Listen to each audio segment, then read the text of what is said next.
Chama cha Demokrasia na Maendeleo Chadema kimelitaka jeshi la polisi nchini kutozuia mikutano ya ndani ya chama hicho kwa kigezo cha kuwa kinakiuka agizo la serikali na vitaka vyama vya siasa kutofanya mikutano ya siasa kwenye maeneo ya wazi. Henry Kavirondo kutoka kule Mwanza anayo taarifa zaidi.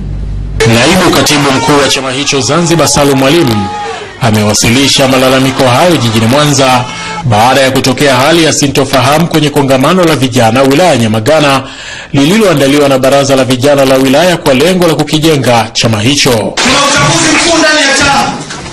Nendeni mkashikamane, wanaweza kugombea wagombee, wanaweza kusimamia wasimamie, wanaweza kushawishi wazuri wakuja kugombea washawishi, kila mmoja atimize wajibu wake. Kabla ya kongamano hilo kuanza, baada ya kituo cha polisi Nyakato kuzuia mkutano huo kwa madai kuwa unafanyika kwenye maeneo ya wazi, jambo hilo liliibua mzozo kati ya kiongozi huyo na baadhi ya askari polisi wa kituo hicho. Kama kuna watu wanatukera katika dunia hii kwa baadhi yao kufanya kazi bila ya weledi, kwa baadhi yao kufanya kazi bila ya misingi na taratibu za nchi na za jeshi la polisi na za taaluma yao, basi ni jeshi la polisi.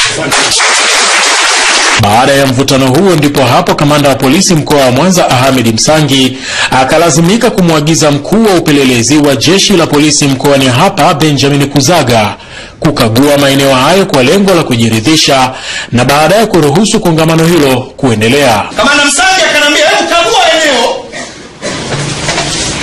na wewe uone, halafu tushauriane.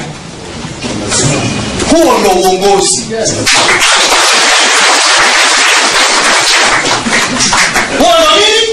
Huo ndio uongozi. Tuna ubunifu na ndio maana hatutegemei mtu mmoja. Leo mimi nikinyang'anya wakati na kuondoka, wapo watu wengine watakuja mkoa wa Mwanza na watafanya kazi nzuri sana.